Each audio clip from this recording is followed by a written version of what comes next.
रश्मि शुक्ला, जिसके बारे में कहा जाता है कि डीजीपी महाराष्ट्र जो है, उनका 36 का आंकड़ा है, लेकिन रश्मि शुक्ला भी परमबीर सिंह के खिलाफ कोई एक्शन नहीं ले रही।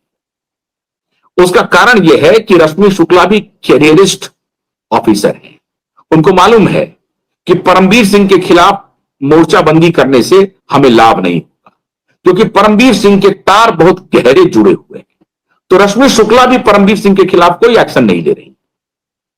अभी आप देखिए, साध्वी प्रज्ञा ठाकुर ने, महबूब मजाबर ने, सबने एक सुर से परमबीर सिंह का नाम लिया मालेगांव बॉम्ब ब्लास्ट में, और यह कहा मजाबर ने कि परमबीर सिंह ने हमें आदेश दिया था कि आप मोहन भागवत को कस्टडी में लेकर के नागपुर से आओ।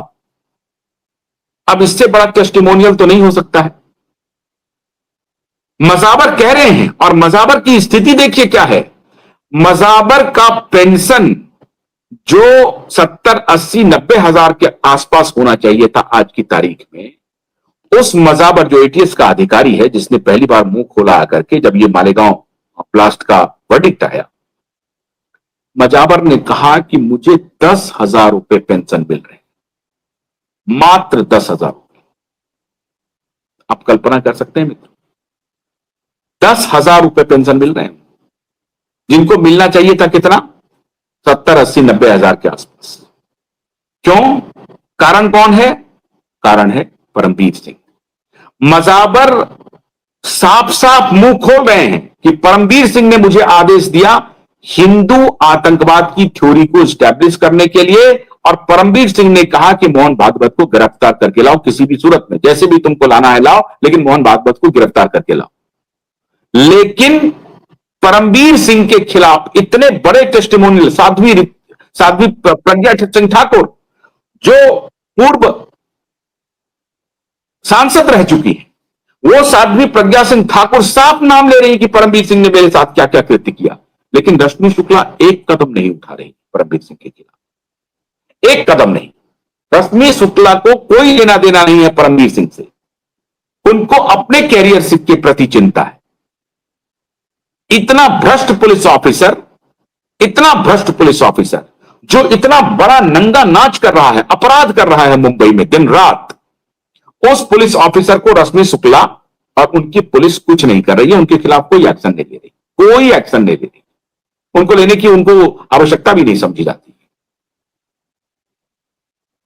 अब ये देवेंद्र फडणवीस के ऊपर जब आलाकमान की तरफ से फटकार लगी है, इसलिए 18 अगस्त आज की तारीख बहुत महत्वपूर्ण है कि सीबीआई अपना रुख क्या बताती है अदालत में, क्योंकि सीबीआई के पास कोई चारा नहीं है। सीबीआई जो क्लोजर रिपोर्ट दी है, उस क्लोजर रिपोर्ट के उसमें उन्होंने आधार रख दिए हैं कि रिया चक्रवर्ती के जितने कंप्लेन है वो झूठे थे। तो अगर झूठे थे तो रिया चक्रवर्ती के खिलाफ उनको एफआईआर करना पड़ेगा, उनको एक्शन लेना पड़ेगा, ये कानूनी रिस्पॉन्सिबिलिटी है सीबीआई के ऊपर। इसीलिए सीबीआई को आज जवाब देना है।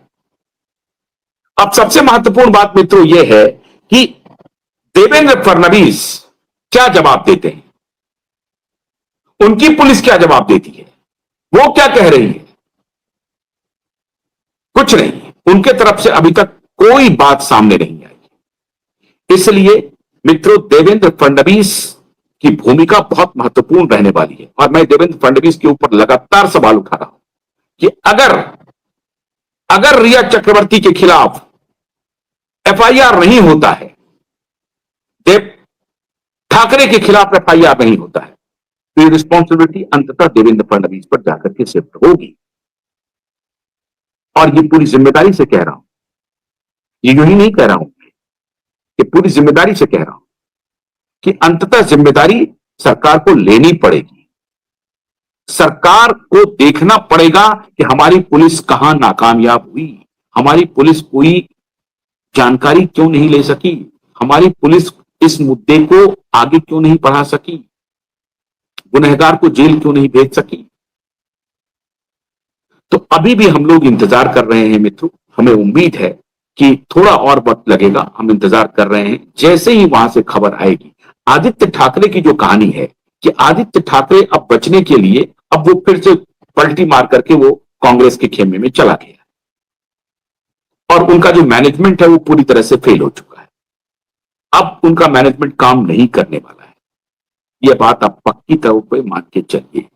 तो आदित्य ठाकरे पूरी तरह से परेशान घूम रहा है कि पुलिस उनसे मैनेज नहीं हो पा रही है और अदालत में अब वो पकड़े जाएंगे। तो जो उन्होंने अघोरी पूजा की थी उसकी भी कोई दाल गलने वाली नहीं है।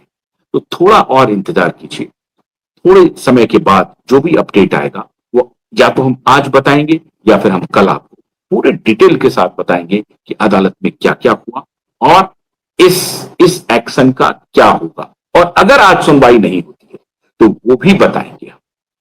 लेकिन इस बीच में हमारे वकील साहब लगातार पैनी निगाह बनाए हुए हैं एक एक मूव पर, सतीश मान सिंधे के मूव पर खास तौर से, क्योंकि सतीश मान सिंधे पूरी तरह से पकड़ा गए।